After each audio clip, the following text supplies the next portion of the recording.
Ok, bonjour, je m'appelle Youssef Boulaya. Bonjour, enchanté. J'ai intégré Open Classroom il y a plus d'un mois à peu près pour, une formation en tant que développeur web. J'ai 21 ans, je suis passionné d'informatique. Euh, mon, mon objectif à long terme serait d'intégrer une branche dans la cybersécurité. Ok. Euh, je vais vous montrer un diaporama.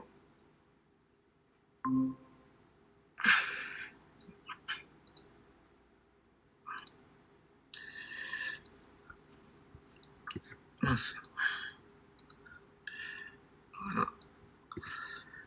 Mon objectif à court terme, ce serait de devenir développeur web pour commencer.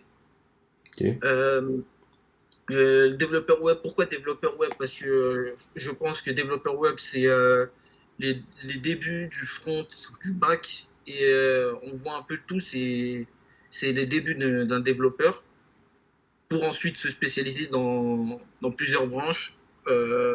Notamment la mienne, ce serait de me spécialiser à long terme dans la cybersécurité. Ok. J'ai finalisé mon projet numéro un aujourd'hui, 7, le 7 mai.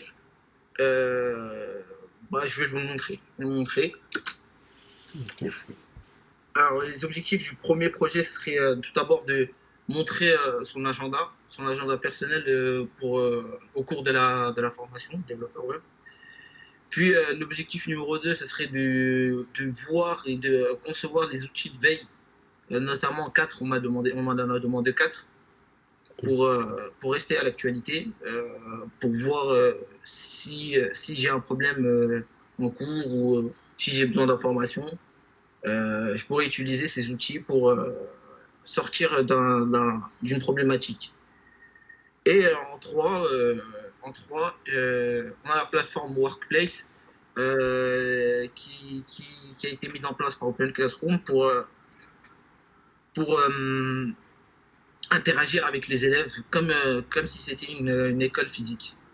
Mais là, en l'occurrence, c'est une cours en ligne. C'est l'équivalent d'un Facebook ou d'un LinkedIn. Ok. Et pour conclure, on aura quelques questions si vous aviez à la fin du diapo. D'accord. Alors, en tout premier, mon agenda il s'effectue comme ça. Sur la semaine, j'ai 7 jours de travail. 7 jours Ok. de travail. Je commence à peu près vers les coups de entre 8 heures et 9 heures. Tout dépend de mon sommeil. Puis ensuite, je me mets une heure quand je commence, je me mets une heure de loisir, c'est-à-dire chez moi pour soit me préparer ou me doucher ou les petits loisirs personnels le matin. Ensuite, j'attaque tout de suite avec un cours de développeur web sur Open Classroom, une petite heure. Une petite heure, c'est l'équivalent de 3 ou Ok. 2 bons cours, un peu moins. Et j'essaie de lire, d'apprendre et j'enregistre soit j'écris les informations avec un petit carnet qui est à mon côté.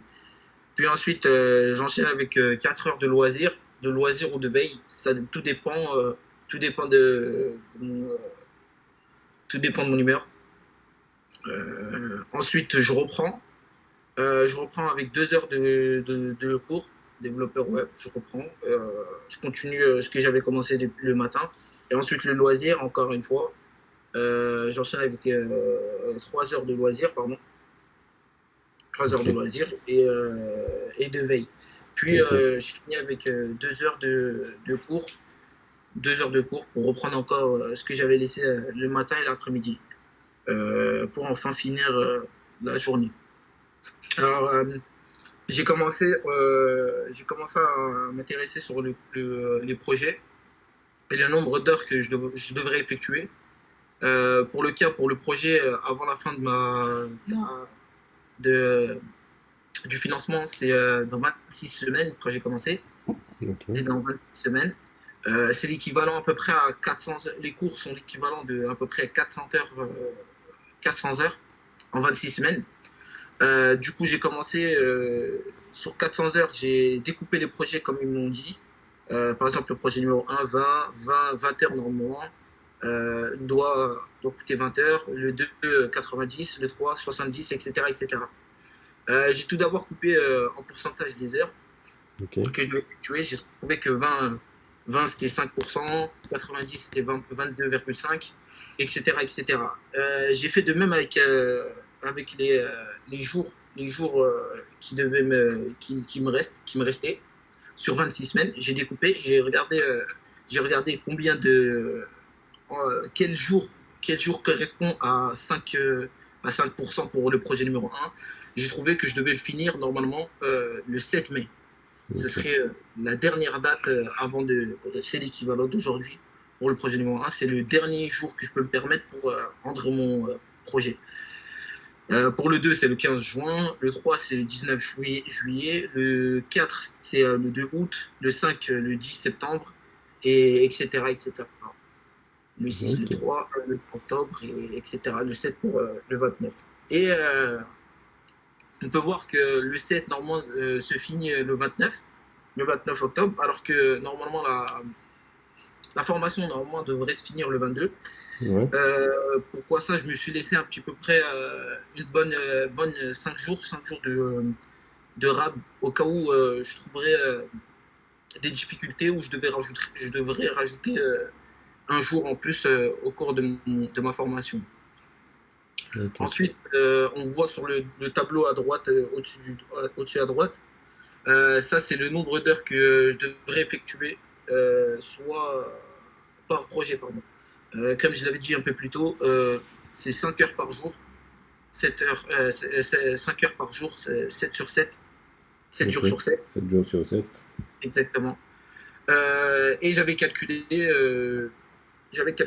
pour le projet numéro 1 tous les jours que tous les jours que je devais travailler fois le nombre d'heures. Je me rappelle plus si c'était l'équivalent de combien de jours. Mais j'ai trouvé que normalement, entre les débuts de ma formation et la fin du projet numéro 1, je devais normalement pratiquer 135 heures. Pour le projet numéro 2, je devais pratiquer 195 heures, ce qui Ok. fait au cours de ma formation pour les deux projets 333 heures. Pour le projet numéro 3, je devrais effectuer 170, ce qui va Ok. faire l'équivalent pour mes trois projets 500 heures.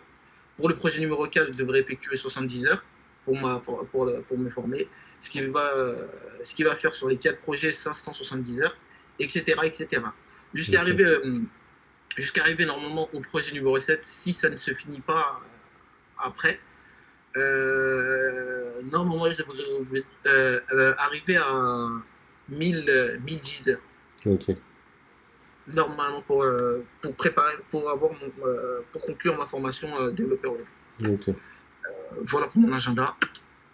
Ensuite, pour mon outil de veille, mon premier outil de veille, comme je l'avais dit, à chaque cours de développeur que je fais sur Open Classroom, Mhm. soit mes loisirs, ça serait des outils, soit je fais mon loisir, soit je fais mes outils de veille.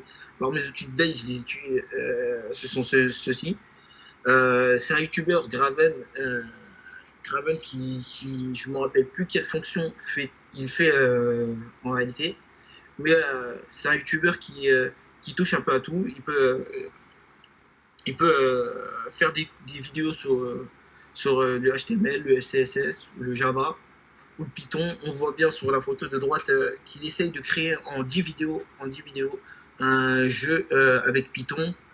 En bas à droite, il essaye de créer un site en ligne avec du CSS et du HTML en 1h 23 à peu près. Et le reste, c'est souvent des petits cours rapides. Quand je dis rapide, c'est à peu près, ça peut durer aussi de 20 minutes à 5 minutes. Ok. Voilà, des petits cours comme ça. Et le plus souvent, il fait aussi des lives pour s'actualiser en veille avec ses abonnés. Ok. Le deuxième, Le deuxième, c'est Graphicar. Je crois que Open Classroom, c'est comme ça que je l'ai connu. Je l'ai connu sur Open Classroom. Quand je devais m'informer un petit peu sur le HTML et le CSS. C'était les toutes premières fois que j'avais touché à ça. Graphicar, lui aussi, il explique extrêmement. Il est pointueux. Il va sur les détails. Il explique tout ce qui tourne autour du web. Tout ce qui tourne autour du web. Ça Ok. peut aller comment il explique comment fonctionne une base de données à des langages comme Java, Python ou encore C'est plus assez poussé. diversifié. Ok. Exactement. Mais malheureusement, j'ai pas encore pu euh, regarder le reste des vidéos parce que j'y comprends peu de choses, très peu de Ok. choses. Ouais, c'est normal, tu es en début de formation. Exactement. Pour moi, mon troisième outil, c'est Open Classroom. Open Classroom, ça aussi, c'était l'un de mes premiers outils. J'avais commencé avant de venir de m'inscrire à la formation, j'avais commencé déjà à, à l'utiliser juste pour moi, de mon côté, sans but précis, euh, euh, acquérir voilà, des outils de langage comme le HTML ou le CSS. C'était juste par curiosité au départ. Et à chaque fois que j'avais un objectif comme avant la formation, comme j'avais créé par exemple, je crois qu'une carte de visite en ligne, un site carte de visite en ligne où je pouvais me présenter, Ok. dire ce que je faisais, etc. Bah, j'allais soit sur Open Classroom, soit sur l'outil de veille suivant. Ok. L'outil de veille suivant, c'est développeur Mozilla. Alors celui-là, c'est le premier outil de veille que j'ai utilisé. Ok. Je crois que aussi c'est l'un des plus anciens. Parce qu'il est, je me rappelle plus du tout, parce que de base, je crois qu'il était en anglais. Euh, et il y a quelques années, je me rappelle plus, mais il a été traduit en français. Voilà. Ok. Quand j'ai commencé, ben voilà, on peut voir à droite des schémas, tout à fait comme Open Classroom, des schémas et des petits textes en dessous pour montrer qu'est-ce qu'une balise, qu'est-ce qu'un contenu, qu'est-ce qu'un élément, quelles sont les bases du HTML, etc., etc.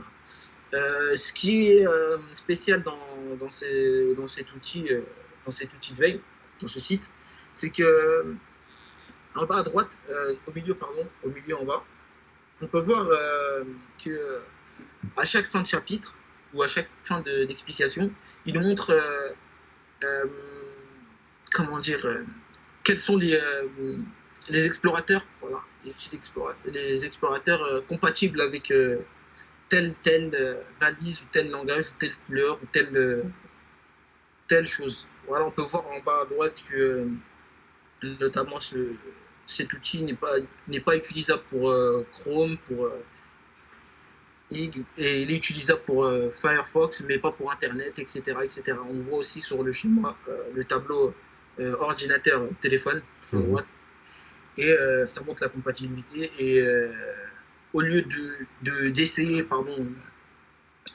de voir directement sur le site que ça ne marche pas, il faut pas avoir l'information avant d'essayer. Ok. Voilà pour mes outils de veille. Je vais vous présenter aussi comment ça s'appelle ma présentation sur Workplace. Sur Workplace, je me suis présenté le 22 avril. On Ok. peut voir à droite. Bonjour, moi c'est Youssef, j'ai 21 ans, j'habite Épinay-sur-Seine. Je commence ma formation pour devenir un développeur web. Je souhaite un bon courage à tous les étudiants, nouveaux ou anciens, et vous souhaite une bonne journée à tous.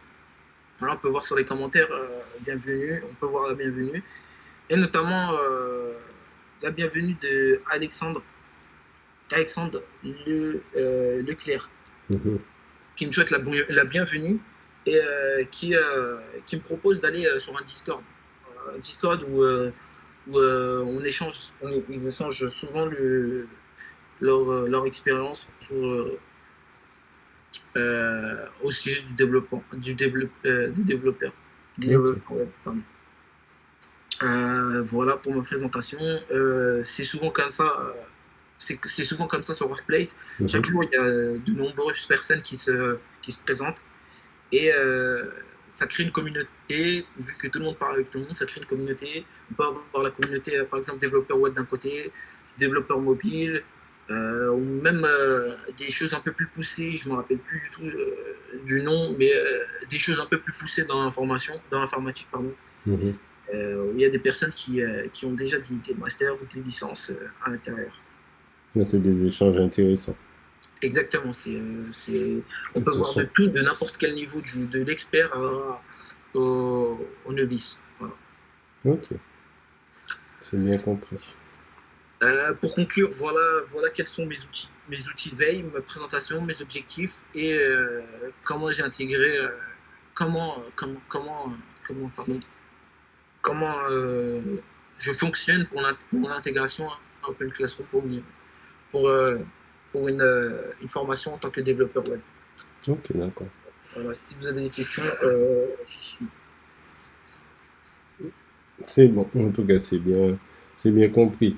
Alors, qu'est-ce que je voulais te dire? Tu peux revenir sur le premier slide, s'il te plaît? Enfin, ton planning, pardon. Ton premier livrable, je voulais dire. Ok. Ok, parfait. Alors, du coup, ce que je voulais te dire, donc c'est pas mal pour le découpage sur une journée, pour qu'on voit bien une journée type. Ce que je voulais te demander justement par rapport à cette journée type, maintenant que tu as expérimenté, parce que là, fait quelques semaines que tu es en formation, comment, qu'est-ce que tu dirais du résultat, voilà, de ce découpage de la journée? Comment ça se passe? Si tu dois faire un retour justement sur les premières semaines de ta formation et sur une journée type, par exemple, justement, est-ce que tu arrives à respecter les horaires ou est-ce que c'est difficile de maintenir le rythme? Voilà, comment ça se passe pour toi? Le plus souvent ils sont respectés, mais généralement, pardon, le plus souvent ils sont respectés, mais rarement, des fois ça m'arrive de soit d'ajouter une heure en plus, soit d'enlever une heure en plus. Mais euh, généralement ils sont souvent respectés. Mais Ok. les changements arrivent souvent entre soit le matin, soit la fin d'après-midi. Sinon, si tu as des changements, tu bascules tes horaires l'après-midi, etc. Exactement. Ok, Exact. ok, là c'était pour ça, mais du coup, tu peux retourner sur la visio. Excuse-moi. Enfin, tu peux arrêter le partage. Ok pour les contenus, du coup. Là maintenant que tu es rentré dans la formation, même si je sais que c'est le début, est-ce que tu vois un peu plus? Est-ce que ces premières semaines t'ont conforté dans ton choix pour justement ton objectif à long terme sur la cybersécurité?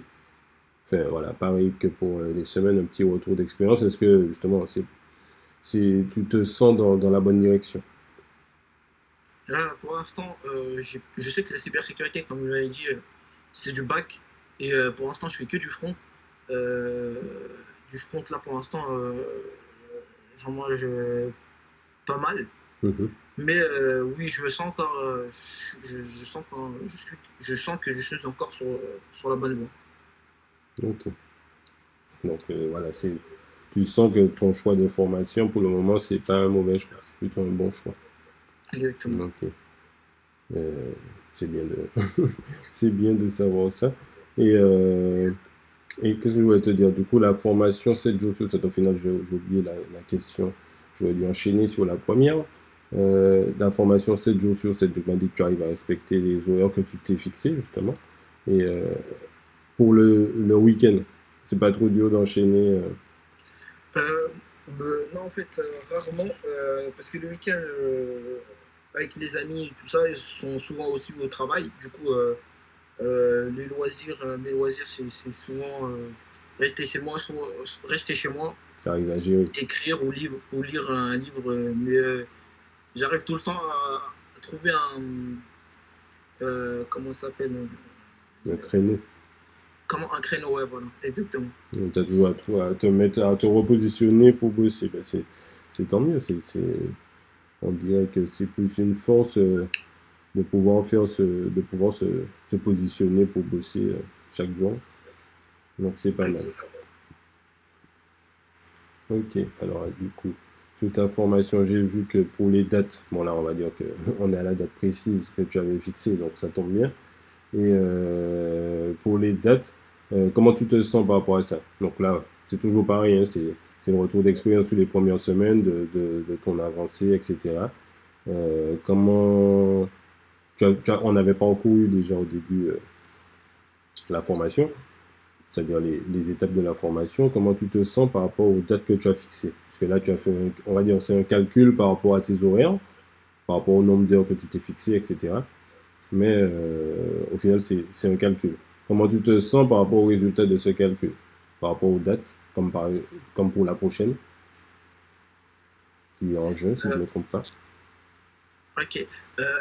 Moi, pour l'instant, je me sens assez à l'aise. Je sens que pour les projets numéro 2, j'aurai beaucoup de temps. Ce sera que du détail, mais l'essentiel, je sais qu'il sera fait avant la date précise. Ok. Ce sera que des petits détails, notamment aujourd'hui avec le projet numéro 1. Je l'avais normalement, entre guillemets, fini en deux semaines à peu près, je l'avais Mhm. bâclé. Mais il manquait quelques petits détails, ce qui a fait que ça repoussait. Euh, tous les cours, de toute façon, tous les cours du projet numéro 1 ont été finalisés Dans les temps. ouais, en temps, 2 semaines. Et Ok. j'ai pu commencer, avant de finaliser mon projet numéro 1, j'ai pu commencer mon projet numéro 2, enfin les cours du projet numéro 2. Mhm. Du coup, non, je ne m'inquiète pas assez pour les dates prévues. Ok, t'es confiant. Oui, justement. Ben, c'est tant mieux. Il faut être confiant, justement, pour la suite. Et ce début de formation, justement, ça permet de se mettre dans le bain, c'est-à-dire de se préparer pour les séances, enfin, les soutenances à venir, les projets à venir, pour voir un peu comment ça fonctionne, pour que, comme tu dis, ben, les petits détails, tu ne perdes pas trop de temps avec ça par la suite. Une fois que voilà, tu as compris le système avec les livrables, les soutenances à préparer, là tu as préparé un support, tu vois, par exemple, tu pourras l'utiliser ou en tout cas te baser dessus, mais voilà, prendre le pli pour la suite, et bien sûr, ben, les cours et la pratique pour pouvoir réaliser des projets à présenter. Mais c'est déjà un bon début. Ok. Bon, ben, en tout cas, pour les questions, c'est tout bon. On va passer au petit débrief en live. Donc, pour la présentation, c'est pas mal. Euh, Ce que j'ai à dire sur la présentation, c'est un peu long par rapport au temps défini pour la présentation. On peut dépasser un petit peu, on peut être en dessous un petit peu. Mais là, tu as dépassé, mais c'est pas un problème en soi, mais dans le sens où tu donnes des informations. C'est-à-dire, pas bateau. Par contre, sur ces informations que tu donnes, il y a des moments où tu hésites. Donc, par exemple, pour les prochaines présentations, il faut essayer de ne pas être hésitant sur ce que tu sais, parce que c'est la partie présentation. Toi, c'est toi qui présentes. Toi, par exemple, quand tu dis quelque chose, faut être faut assurer tout ce que tu dis. Par exemple, si je te pose une question et que tu es hésitant, c'est déjà différent. Mais sur le côté présentation, sur ta partie présentation, surtout quand tu vas présenter les projets techniques, etc., essaie d'éviter d'avoir des hésitations. Enfin, quand j'ai des hésitations, je prends un exemple comme ça, où tu dis par exemple, je me souviens plus. C'est pas un problème en soi, mais faut pas trop avoir de cas comme ça sur la partie présentation, vu que si tu connais ton projet, tu as 10 minutes pour le présenter. Euh, Dans ces 10 minutes-là, toi, voilà, tu donnes tes infos concises, pour éviter d'avoir un petit trou ou quelque chose. Voilà. C'est juste cette partie-là qu'il faut travailler. Du coup, ça va te permettre de réduire ton temps et de rester calé dans le temps imparti pour la partie présentation. Voilà, c'est tout ce que j'ai à dire sur ça. Sinon, pour le reste, ben, c'est tout bon.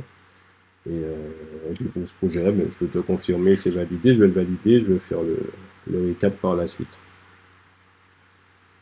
Si tu as des questions, tu peux aussi m'en poser. Non, ça va aller pour l'instant.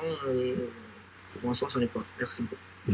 Ok, alors je coupe l'enregistrement de ta soutenance et